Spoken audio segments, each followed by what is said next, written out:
Oke, kita lanjut teman-teman. Oke, setelah kita tadi masukkan hutang di sini, kita cicil 300.000, muncul di sini seperti ini otomatis. Dan harap kita ingat, kita masukkan rumus sum if itu untuk periode berjalan teman-teman.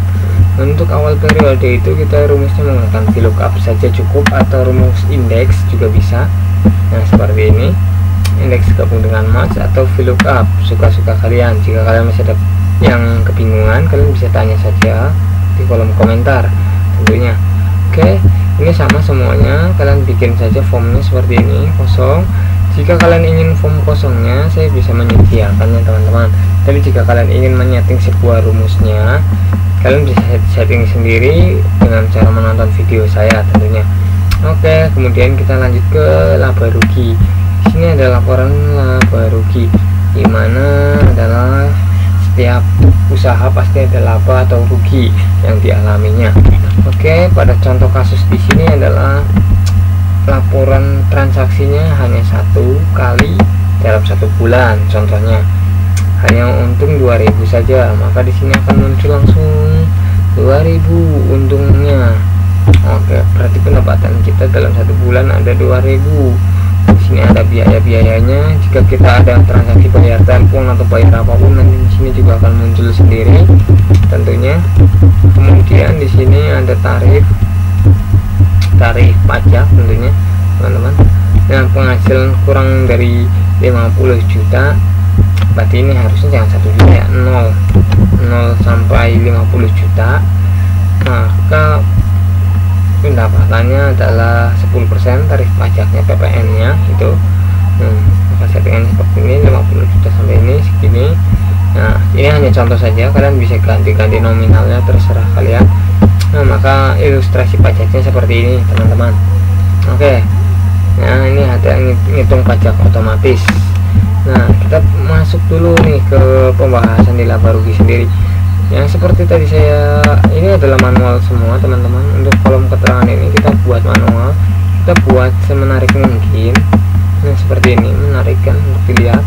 Kemudian di sini kita menggunakan awal periode, saldo awal. Kita menggunakan rumus VLOOKUP atau rumus indeks tentunya. Kemudian periode berjalan, kita gunakan rumus sum if tentunya. Debit dikurangi kredit, ingat ya teman-teman, di sini sum if. Nah kemudian sampai di sini ada sum if lagi, kalian bisa lihat kan ada 2 sum if. Jadi saya menggunakan pengurangan, sorry. Nah seperti ini. Untuk lebih jelasnya saya perbesar. Bentar, saya perbesar terlebih dahulu. Nah seperti ini. Waduh, tapi rumusnya nggak terlihat. Nah seperti ini rumusnya. Nah di sini ada sum if lagi. Ini artinya sum if debit dikurangi sum if kredit. Oke, untuk sum if sendiri saya juga sudah mengupload video tutorialnya, tentunya hanya di MGO tutorial. Oke, akhir periode menggunakan rumus penjumlahan yang biasa, yang sangat sederhana. Oke, kemudian di sini ada koreksi kita isi manual jika terjadi kesalahan. Misalkan ada kembaliannya, ini misalkan kita harga jualnya di sini 11.900 seperti ini teman-teman. Tiba-tiba kita mengkoreksi antara laporan keuangan dengan fisiknya, uang fisiknya ternyata ada 12.000, kita nggak ada kembalian ya, jadi kita cukup masuk koreksi saja seperti ini. Sorry, kita tambahin dulu. Nah seperti ini, koreksi min 100, jadi fisiknya ada 12.000, bahwa ini kurang 100 di sininya gitu. Nah cukup simple teman-teman. Atau mungkin sebaliknya, jika harganya 12.100 kemudian pelanggan tersebut hanya membawa uang 12.000, maka di sini kita udah catatnya 12.100 ternyata, atau mungkin uangnya hilang 100-nya menggelinding gitu, masuk ke solokan, maka kalian bisa masukkan 100 di sini. Nah begini.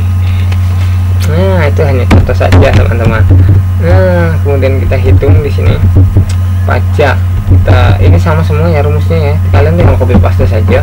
Pokoknya awal menggunakan VLOOKUP, periode berjalan sum if, ini menggunakan penambahan biasa. Kemudian di sini ada wajib pajak menggunakan rumus if tentunya. Di sini ada rumus if.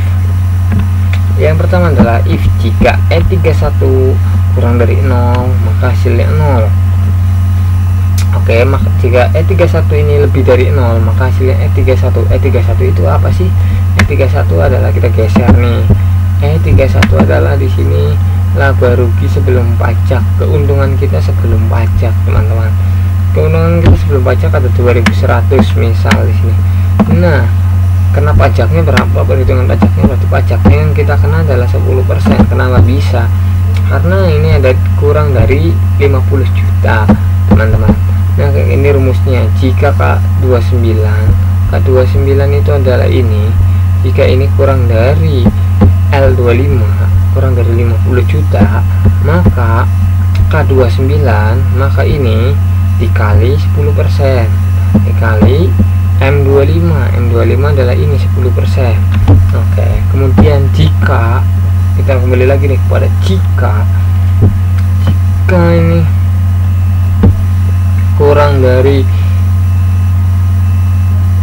L26, kurang dari 100 juta, kurang dari 100 juta, maka L25 ini